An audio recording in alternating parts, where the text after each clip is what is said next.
Pemerintah resmi menerapkan larangan mudik lebaran dari tanggal 6 hingga 17 Mei 2021.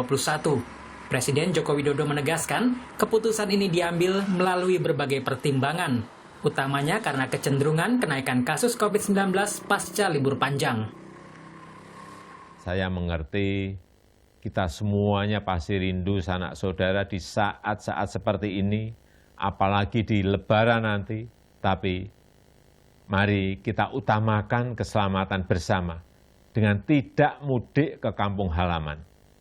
Mari kita isi Ramadan dengan ikhtiar memutus rantai penularan wabah demi keselamatan seluruh sanak saudara kita dan juga diri kita sendiri dan seluruh masyarakat.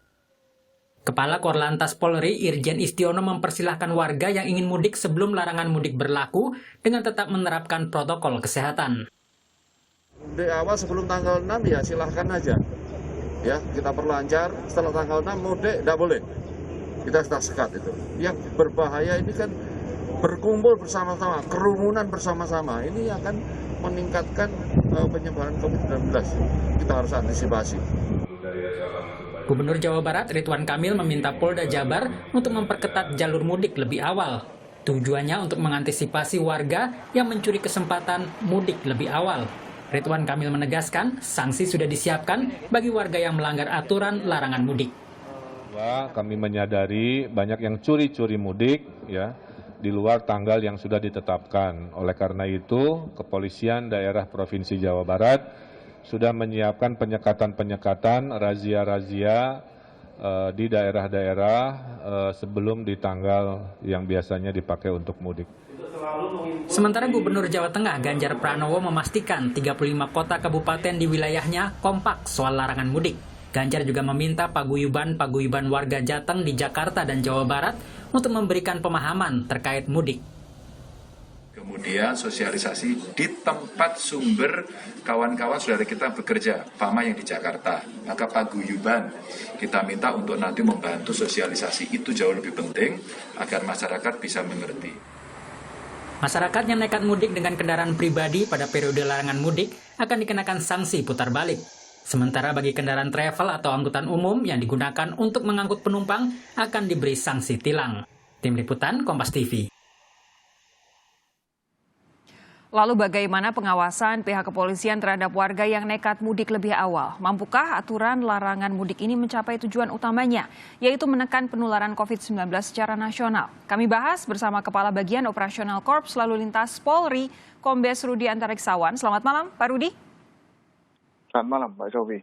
Ada pula epidemiolog dari Griffith University Australia, Diki Budiman. Pak Diki, apa kabar? Alhamdulillah, Assalamualaikum. Selamat malam, Pak Rudi. Waalaikumsalam. Pak Rudi, jadi betul ya akan ada penambahan titik penyekatan karena adanya banyak warga yang mudik lebih awal ini ya? Ya, jadi untuk titik penyekatan ada 330 pos, kemudian hasil evaluasi juga dari Polda Metro Jaya ditambah lagi dan yang lainnya akan kita tambah terus sesuai dengan situasi dan perkembangan yang ada. Oke. Nah, sehingga tidak ada yang lolos. 330 itu kan memang sejak awal ya titik yang akan disekat ya. Jadi total penambahannya ada berapa, Pak? Ya. Untuk Metro Jaya kemarin ada 25 tambahannya. Jadi sekitar 34. Di Jabodetabek ya? Ya. Nah, ini begini, kalau kemudian saat ini banyak sekali warga yang memilih untuk mudik lebih awal karena menghindari penyekatan pada tanggal 6 sampai dengan 17 Mei, apa yang akan atau mungkin sudah dilakukan? Ya, sejak awal kita sudah mengantisipasi ya, Korlantas Polri dan jajaran mengantisipasi dengan melaksanakan operasi keselamatan. Mulai dari tanggal 12 April kemarin sampai tanggal 25 itu mengantisipasi juga yang curi start atau yang mudik awal ya. Dengan kegiatan itu fokusnya untuk memberikan pemahaman, mensosialisasikan kepada masyarakat dengan mengajak semua pihak, tokoh masyarakat, tokoh agama, tokoh pemuda ya, panutan ini untuk benar-benar menyadarkan masyarakat bahwa untuk keselamatan kita bersama. Jadi jangan mudik dulu maupun mencuri start atau mudik lebih awal. Dan kita tetap memberdayakan atau mengoptimalkan PPKM ya berbasis mikro. Ini juga kita lakukan sehingga kalau ada masyarakat yang akan mudik duluan ini sudah terpantau dari mulai tingkat RT, RW ya sehingga bisa dicegah. Dan kita pun juga dalam operasi keselamatan melakukan pengawasan dengan melakukan kegiatan-kegiatan di rest area di perbatasan antar wilayah kota untuk melaksanakan rapid test antigen juga ya, karena juga tidak menutup kemungkinan sebelum itu ada masyarakat yang bepergian jauh karena memang itu ada hal yang sangat urgent. Ya, Pak Rudi begini, tadi kita sudah dengar penjelasan dari Gubernur Jawa Barat Ridwan Kamil yang bilang bahwa karena banyaknya warga yang mudik duluan atau curi start, makanya pemerintah daerah Jawa Barat begitu bekerja sama dengan Polda Jawa Barat untuk berusaha menghalangi atau menyekat warga yang mudik ke Jawa Barat lebih awal begitu. Nah, apakah ini hanya terjadi di Jawa Barat atau sudah dikoordinasi ke beberapa wilayah lain di Indonesia? Ya, itu terus kita koordinasikan terus bukan hanya antar wilayah kepolisian tetapi juga dengan stakeholder yang ada. Jadi untuk sementara memang secara formal tanggal 6 sampai tanggal 17. Tetapi sebenarnya esensi ditiadakan mudik itu kan bukan tanggal 6-17 nggak boleh, terus sekarang berangkat begitu. Tapi ini kesadaran kita dan bisa para pimpinan daerah ini juga sudah mengantisipasi dengan membuat aturan-aturan sesuai dengan surat edaran Satgas COVID-19 nomor 13. Ini tentang karantina apabila ditemukan warga yang tetap mudik selama 5 kali 24 jam atau 5 hari. Ini sudah ada seperti itu sehingga ini benar-benar bisa mencegah masyarakat yang melaksanakan mudik. Nah, tapi begini, tadi saya tanyakan itu, Pak Rudi juga sudah memberikan respons, tapi lalu apa dong maksud dari pernyataan Kakor Lantas Polri Pak Istiono, Irjen Istiono yang bilang bagaimana adanya mudik awal sebelum tanggal 6, ya silakan saja. Kita perlancar, setelah tanggal 6 mudik nggak boleh, kita sekat itu. Yang berbahaya ini kan berkumpul bersama-sama, kerumunan bersama-sama, ini akan meningkatkan penyebaran COVID-19, ini harus kita antisipasi. Jadi maksudnya apa? Pak Istiono ini mempersilahkan begitu para pemudik untuk mudik lebih awal sebelum tanggal 6 atau seperti apa? Bukan, jadi yang dimaksud Bapak Kakor Lantas ini adalah benar-benar bahwa kerumunan itu atau mudik awal itu kan termasuk kerumunan. Jadi mudik awal juga tidak direkomendasikan atau tidak diperbolehkan. Ya, esensinya kan. Pernyataannya sebelum tanggal 6, ya silakan saja kita perlancar.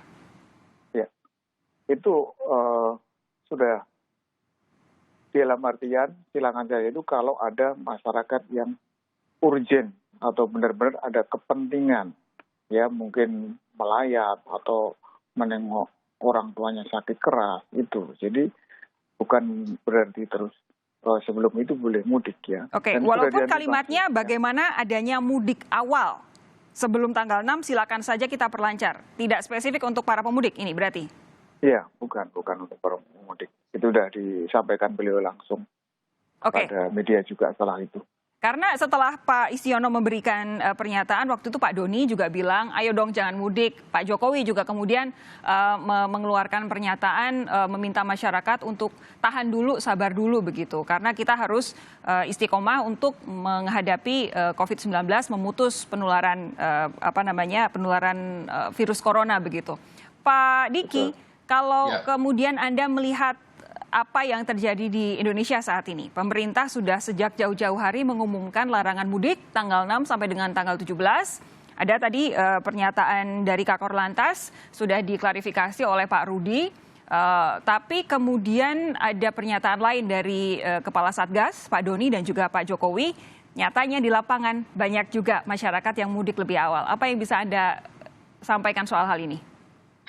Ini yang memang penting sekali kita literasi ya pada publik ya, bahwa pemerintah harus menyampaikan situasi yang secara transparan ya. Ini karena juga sebetulnya di di pemerintah ada informasi yang menurut saya jadi tidak konsisten ya. Di sisi lain melarang mudik, kemudian di sisi lain juga data yang ditampilkan ya dalam kasus harian ya tidak mencerminkan apa yang terjadi sebenarnya. Kemudian narasi-narasi juga kadang ya bagus optimisme iya, tapi tidak berbasis data yang valid sebetulnya. Okay. Karena begini, saya ingin sampaikan saja kesempatan ini kepada publik ya, karena WHO sudah merilis laporan terakhir ya perkembangan dunia per 13 April lah terakhir.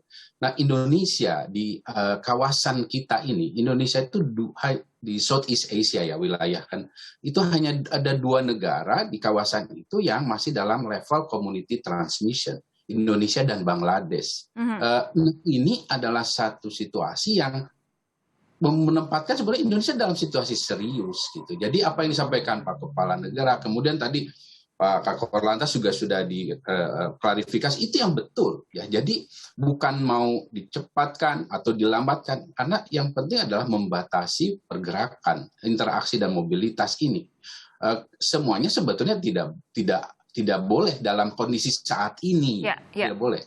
Bahwa ada yang tadi disampaikan bahwa ada yang mungkin karena urgensi dan lain sebagainya, yes, memang dimungkinkan, tapi ini juga harus ada jaring pengaman. Jaring pengamannya yang harus dibangun dari titik pergi sampai juga di titik tempat dia tiba nanti, sampai bahkan baliknya lagi. Pak Diki, begini, ada yang kemudian berpendapat atau ada yang menyatakan bahwa ya sudah tanggal 6 sampai dengan tanggal 17 memang dilarang, tapi toh tidak ada salahnya juga orang pulang kampung sebelum itu karena ini jadi menyebar, tidak berduyun-duyun, tidak melakukan perjalanan dalam satu waktu yang sama. Bisa jadi di wilayah di kampung masing-masing juga tidak berkerumun begitu karena pulangnya tidak bersamaan. Apakah ini betul bisa yang pendapat seperti itu efektif untuk mencegah penularan COVID-19? Pertama yang harus diketahui, kita ini dalam level tes positivity rate yang masih di atas 10%. Artinya potensi risiko paparannya tinggi sekali. Jadi mau sedikit atau banyak sebetulnya tinggi gitu, tinggi. Jadi ini yang saya selalu gambarkan di waktu saya menyampaikan tentang kondisi Indonesia ini, bahwa kita ini seperti hujannya hujan badai, jadi jangan keluar rumah, sebetulnya seperti itu. Kalaupun keluar itu benar-benar harus diproteksi. Nah ini kan tidak bisa kita jamin. Bahwa ada anggapan, oh ini sedikit ya, pada gilirannya akan sulit. Nah, kasihan Pak polisi kita, kasihan juga pemerintah daerah, dan tentu publik harus kasihan pada orang tua atau keluarga yang dikunjunginya. Gitu. Jadi karena nggak ketahuan, yang pergi ini bahwa kalau yang level community transmission tadi, Mbak Sofi, itu artinya negara itu tidak bisa mengetahui dan tidak bisa melacak di mana sumber infeksi. Itu masalahnya. Arti dari community transmission, artinya orang yang pergi ini mau sedikit atau banyak, kita nggak bisa jamin. Gitu. Jadi kecuali tes positivity rate kita sudah di level 5% maksimal. Intinya adalah mau pulangnya bareng-bareng atau pulangnya satu persatu, kalau ada pergerakan manusia dalam jumlah besar, tetap risiko tinggi untuk penularan ya? Betul Mas Sofi. Nah apakah kemudian tujuan pemerintah untuk melarang mudik itu sebagai cara menekan penularan COVID-19 bisa tercapai kalau kemudian banyak yang mudik lebih awal, Pak Diki? Ya, ini yang artinya tentu kalau bicara itu tentu sulit tercapai ya, tapi kalau mau mencari solusi tengahnya, pemerintah harus membuat jaring pengaman yang tadi di titik pergi, titik tadi Pak Rudi sudah bilang juga ada tuh bagus, ada tes rapid test misalnya di rest area, termasuk juga itu harus benar-benar dipantau karena harusnya di setiap titik itu nggak boleh lebih dari 15 menit, misalnya toilet, kemudian masjid, misalnya ataupun ada marknya ya tokonya. Nah ini yang harus ada sistem yang bisa menjamin itu, termasuk titik di mana dia datang nanti. Nah ini yang saya melihat masih ada PR besar dan ini bukan tugas polisi, ini tugas pemerintah pusat dan nama ini ya Satgas, Pemda dan juga terutama sektor kesehatan ya dengan dukungan lintas sektor. Nah ini yang saya kira masih jadi PR dan oleh karena itulah saya sih melihat apa yang disampaikan Pak Ganjar itu yang lebih tepat. Kepala daerah mendorong para tokoh-tokoh yang ada di ibu kota lah, di mana yang sumber dari yang pemudik ini, ya, apalagi nih bicara, Pak Doni udah bicara tuh, orang Sumatera Barat itu kan banyak sekali perantaunya. Nah, inilah yang harus digalang gitu. Menghimbau warganya untuk tidak mudik, dengan kesadaran sendiri itu yang lebih dianjurkan saya kira.